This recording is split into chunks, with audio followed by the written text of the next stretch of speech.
Welcome to this year's Carolo-Cup submission for Team GalaXIs. First of all, we want to give you an insight about how we develop our car. This is our team room. It contains many utilities and tools as well as workstations. Due to the pandemic, only a single person is allowed to work here. The remaining tasks are done remotely. In front of the room, we have a limited test track. In addition, we have a larger mobile test track that adheres closer to the Carolo-Cup regulations. We use it for final tuning and testing of the car every year in the weeks before the competition.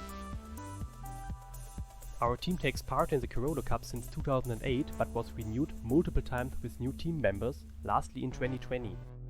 The current team consists of 4 members. David and I lead the team. While David mainly focuses on lane detection and the hardware for our car, my key contributions are in the field of decision making, control as well as software and hardware integration.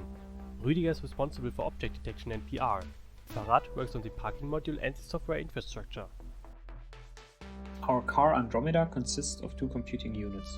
The self-developed breakout board acts as a bridge between the hardware components and the main computing unit. The main computer is an NVIDIA RGX Xavier. It perceives the environment based on sensor and camera data, performs inference tasks, and finally calculates the reference speed and steering angle so that the car is able to follow the track autonomously without human involvement. When necessary, control of the vehicle can be seized at any time via the remote control and can also be returned to the autonomous vehicle. Next, we present the dynamic disciplines. Both disciplines are one-take recording. The whole track can be seen in the lower right. To achieve good lap times, the car has a model predictive controller. It is highly tunable and improves the lane keeping performance compared to simpler approaches. The MPC adjusts the speed based on track conditions.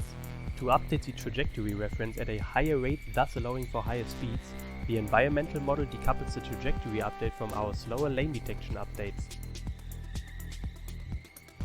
In obstacle driving, our car has to avoid a number of obstacles on track.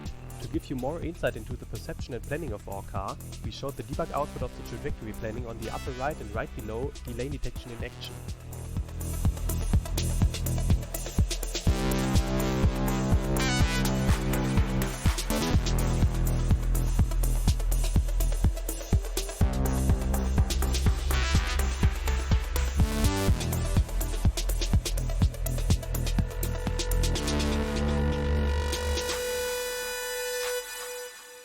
For our small team, we pursue an agile development strategy with weekly meetings. Tracking of new and ongoing feature development is done in GitLab issues and for important features in our project plan. To start our development process, a feature request is created. It is a GitLab issue that describes the feature and its requirements. In this case, we decided to implement a detector for the traffic signs from the Master Cup. In the next weekly meeting, an assignee is determined who will be responsible for the feature. The assigned person researches the literature to gain an overview over the topic and determines possible implementations. For our traffic sign detector, the assignee found 3 possibilities: a template matching based approach, a deep learning based approach, and a hybrid of depth clustering and template matching. We discussed the findings in our weekly meeting and determined the requirements to our hardware and software for the solution. The tasks are then derived and distributed to team members. For the traffic sign detector, we decided to implement the hybrid approach, as this seemed a good compromise between robustness, runtime, and development time. A prototype based on this approach is implemented and evaluated for its performance. The prototype is then integrated into our code base. In our example, this would mean writing code to access the RGB camera images, depth camera images, and sending information